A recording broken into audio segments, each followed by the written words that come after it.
और ये पवित्र वचन सुनने के लिए जो सेमिनार कर रहे हैं, तो इसमें हमें आज परमेश्वर अपने वचन से कुछ बताएंगे। उसके बाद हम लोग प्रार्थना में जाएंगे, जैसे पिछले साल भी हमने किया था। हम नेपाल के हर डिस्ट्रिक्ट के लिए, हर जिले के लिए, हर गांव के लिए प्रार्थना करेंगे।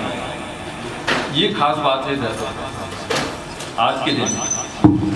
लेकिन मैं इसके पहले परमेश्वर के वचन से आपको कुछ बताना चाहता हूँ,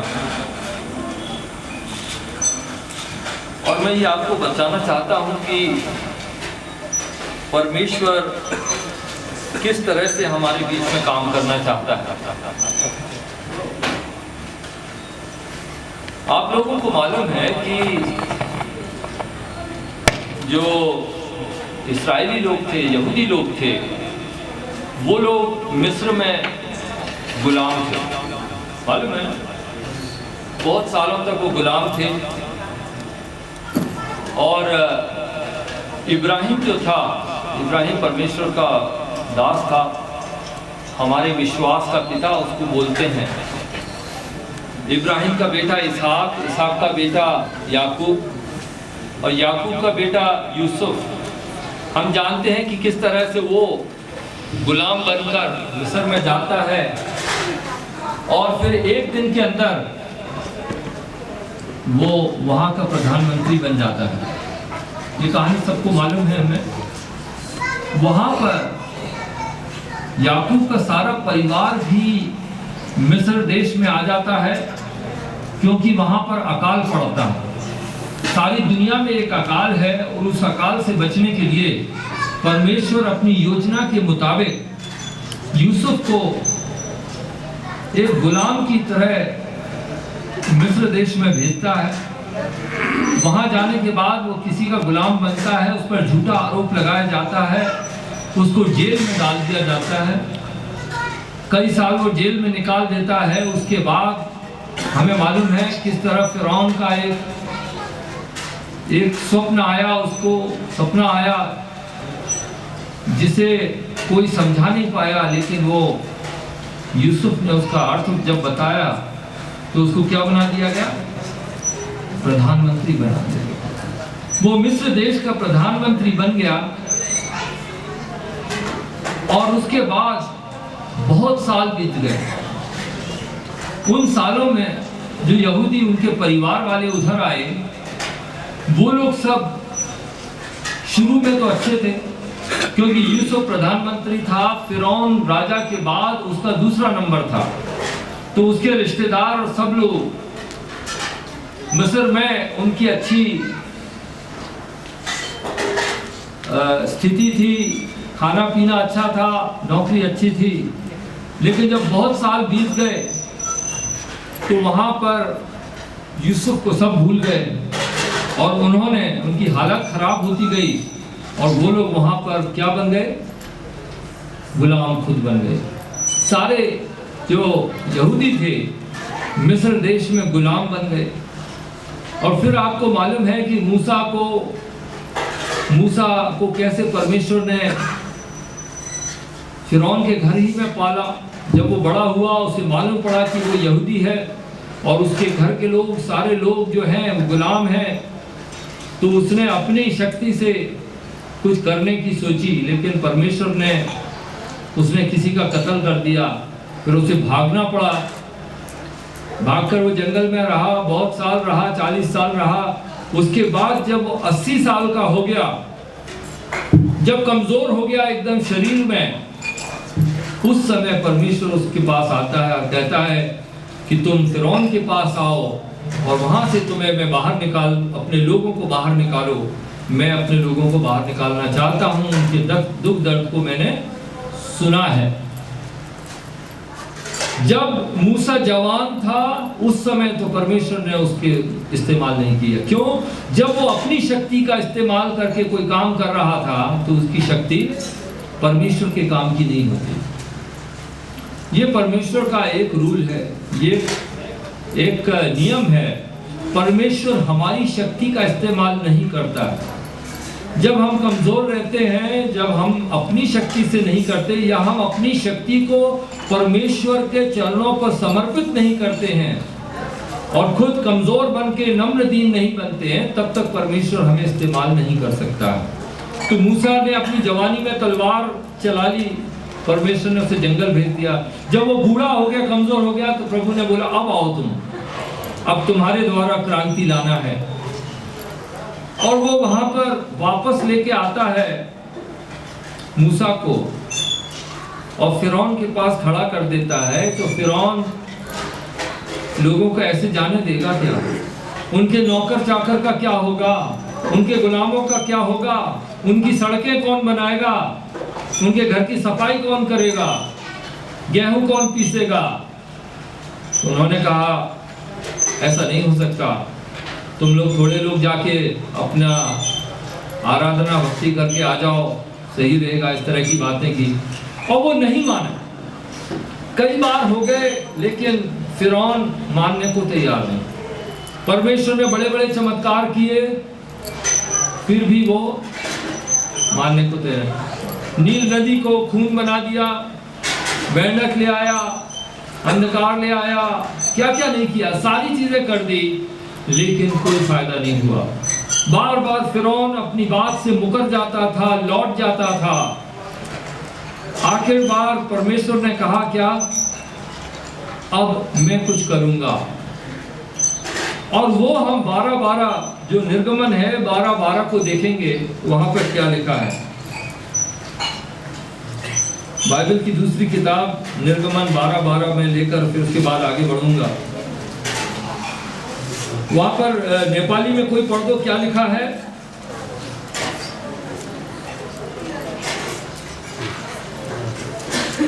क्योंकि उस रात को मैं मिस्र देश के बीच में होकर जाऊंगा और मिस्र देश के क्या मनुष्य क्या पशु सबके पहलौठों को मारूंगा और मिस्र के सारे देवताओं को भी मैं दंड दूंगा, मैं तो यहोवा हूं।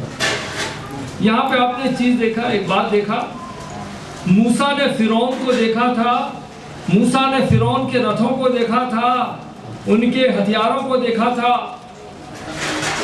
फिरौन के महल को, उसकी ताकत को देखा था, अपने घोड़ों को देखा था, हाथियों को देखा था।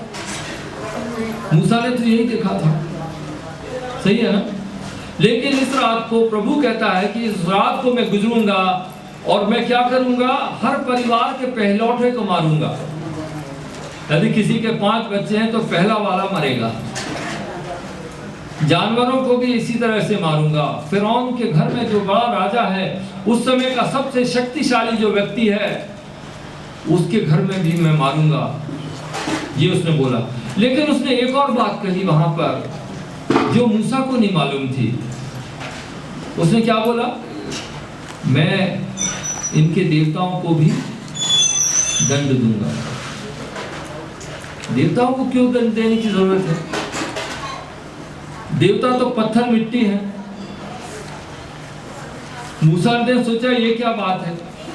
हाँ, उनके हथियारों को खत्म करो, उनके जानवरों को खत्म करो, लेकिन ये कौन सी बात है? फिरौन के घर में कत्लेआम हो जाएगा।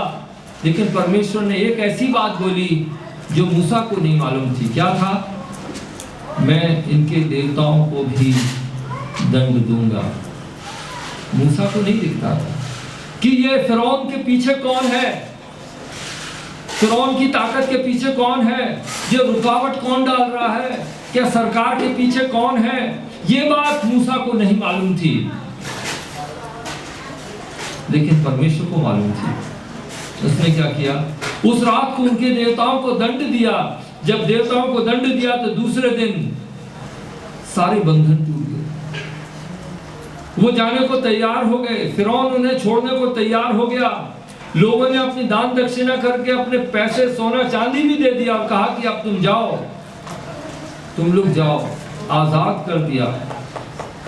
यहां पर एक बात जो मैं आपको बताना चाहता हूं कि कई बार हमें अपनी रुकावटें नहीं दिखती हैं। हम प्रभु की सेवा कर रहे हैं, हम लोग सेवक हैं, हम लोग सेवा करते हुए मेहनत कर रहे हैं, लेकिन कोई फल नहीं मिलता है, फल नहीं मिलता है, आगे नहीं बढ़ पाते हैं, रुकावटें हैं, बंधन हैं, अंधकार की शक्तियां हैं जो परमेश्वर की योजना को रोकने की कोशिश करती हैं, हमारे प्रयास को विफल करती हैं, रोक देती हैं, और हमको इसका ज्ञान ही नहीं रहता। हम सरकार को देखते हैं, हम समाज को देखते हैं, हम अपने देश के कॉन्स्टिट्यूशन को देखते हैं, हम अपने नेताओं को देखते हैं, हम सोचते हैं इनके कारण कुछ हो रहा है। हमें ये जानना होगा कि इन सब के पीछे शक्ति कहाँ है, और इसीलिए प्रार्थना की जरूरत है। आज हम लोग यहाँ पर प्रार्थना को इकट्ठे हुए हैं, थोड़े से लोग हैं, लेकिन हम अपने देश के लिए प्रार्थना करेंगे, हम अपने नेपाल के लिए प्रार्थना करेंगे कि परमेश्वर उन शक्तियों को दंड दे जो शक्तियां हमें दिखाई नहीं देती, उन शक्तियों को बांधे, उनको रोके जो हमें नहीं दिखाई देती है, लेकिन जो शायद सरकार को, समाज को और हर एक व्यक्ति को, हर परिवार को जो बांध के रखती है, रोक कर रखती है, शायद हमें नहीं मालूम है। इसीलिए प्रार्थना बहुत जरूरी है। प्रार्थना एक आंदोलन बन जाना चाहिए हमारे बीच में। नेपाल में हम लोगों को प्रार्थना करना है। कई बार हम सोचते हैं भीड़ इकट्ठा करना है, प्रचार करना है, बहुत समझाना है, किताबें पढ़ के कोई नहीं जीतेगा, घुटनों पर हमको विजय मिलेगी, परमेश्वर के सामने झुककर हमें विजय मिलेगी। इसलिए आज हम लोग यहाँ पर आए हैं, हर डिस्ट्रिक्ट के लिए प्रार्थना करने के लिए, हर गांव के लिए प्रार्थना करने के लिए आज हम लोग इस तरह इकट्ठे हुए हैं। तो यहाँ पर तो मैंने इतना बात बता दिया। इसके बाद क्या होता है कि ये यहूदी लोग ये अपने मिस्र से निकल तो आते हैं, निकल आने के बाद परमेश्वर ने बहुत बड़े बड़े काम किए इनके साथ। इनके लिए लाल समुद्र को बीच से विभाजित कर दिया। जब ये लोग बाहर निकल गए, यहूदी सारा धन दौलत लेके वहां से बाहर आए, तो आप इसको पढ़ लेना, मेरे पास समय कम है इसलिए मैं पढ़ नहीं रहा हूं।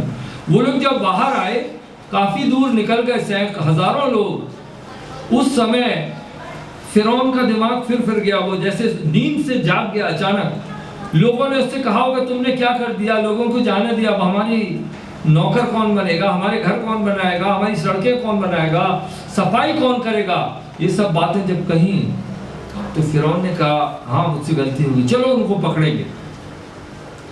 वो उनको पीछे पकड़ने गए, सामने समुंदर, किनारे पहाड़ हैं और पीछे फिरौन की रथों की आवाज है, घोड़ों की आवाज है, रथों के पहियों की आवाज है।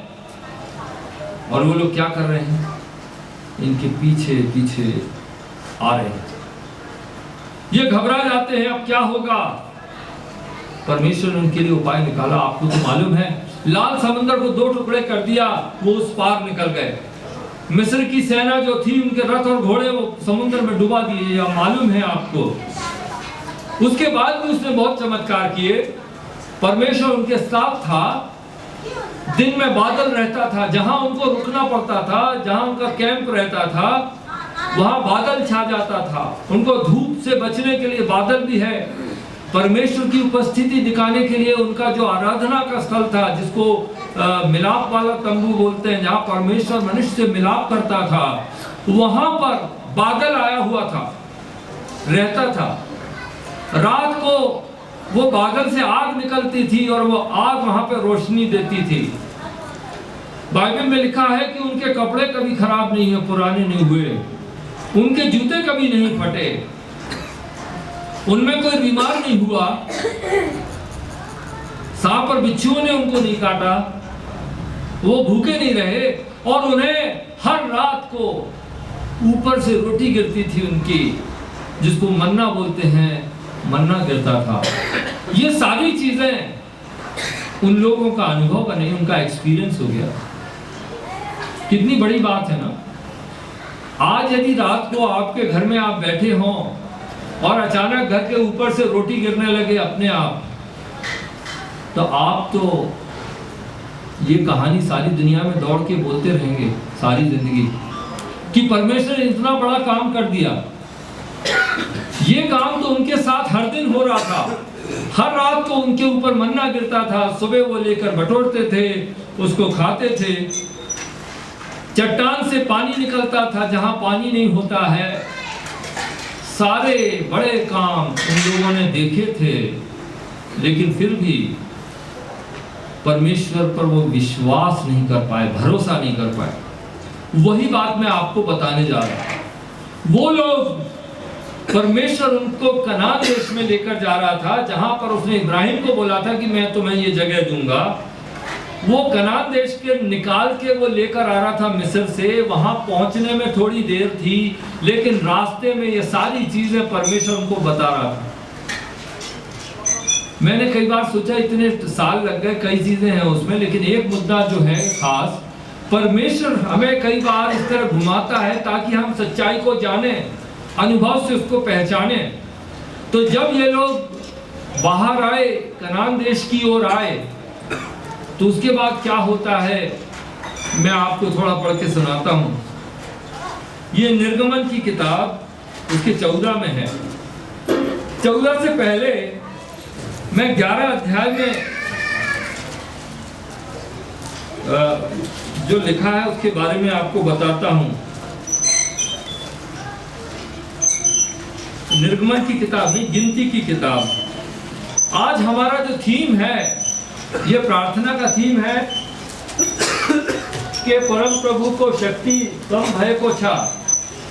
11 गिनती की किताब 11 अध्याय और 23 पद में लिखा है, यहोवा ने मूसा से कहा, क्या यहोवा का हाथ छोटा हो गया?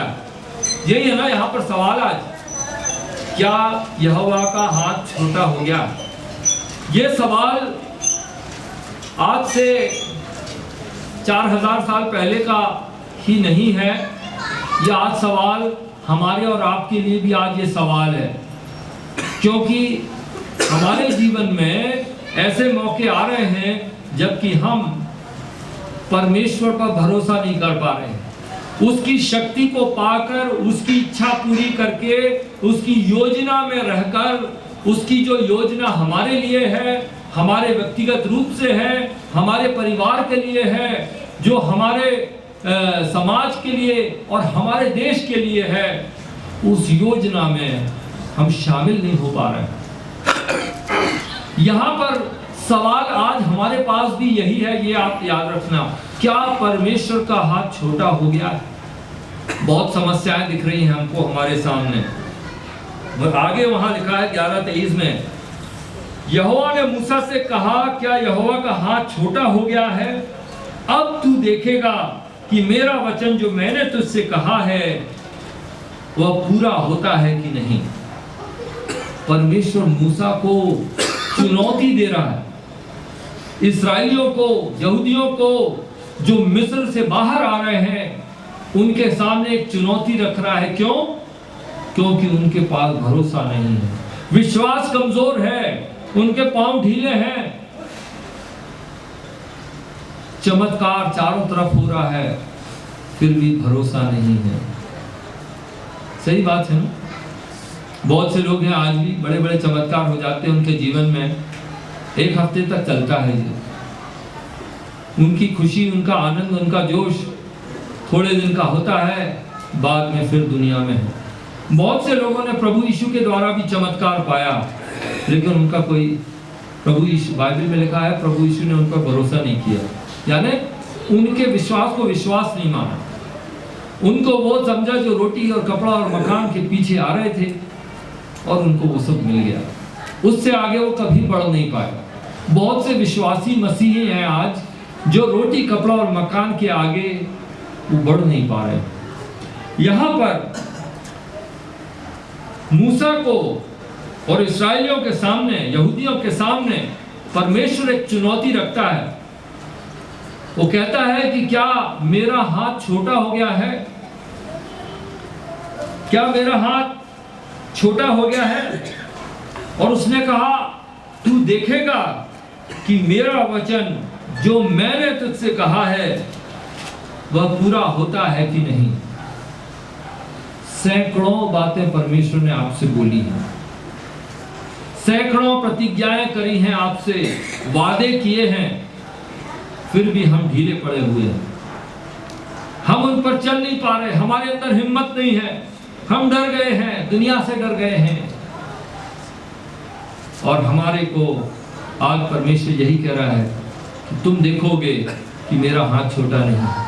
नेपाल से मुताल्लिक मैं यही बात कहना चाह रहा हूं आज आपसे। आज हमारी प्रार्थना यही है कि परमेश्वर का हाथ यहां पर छोटा नहीं है, हमारा हाथ छोटा है। हमारी आंखें बंद हैं, हमने उसकी तरफ देखा नहीं है। लेकिन इसके बाद, ये पद पढ़ने के बाद मैं आपको आगे लेकर चलता हूं कि क्या होता है। ये बात उस समय परमेश्वर ने करी जब लोग बगावत पर आ गए थे। उन्होंने कहा कि हमें मन्ना से खुशी नहीं होती, ये रोटी अच्छी नहीं है, रात में गिरती है, ये सब होता है, अब हमको मटन चाहिए, मुर्गी चाहिए। ये सब कह के रोने लगे, चिल्लाने लगे, कहने लगे कि हमें मिस्र में वापस जाना है, हम वहीं चले जाएंगे, वहीं अच्छा था। तो परमेश्वर जिस मकसद के लिए उन्हें ला रहा था, वो मकसद पूरा होने का ये लोग रुकावट कर रहे थे। ये कहने लगे कि हमें मांस खाना है। परमेश्वर ने कहा ये हो जाएगा, ये होगा। तो मूसा ने कहा ये कैसे होगा, 6 लाख से ज्यादा लोग हैं, ये कैसे करोगे।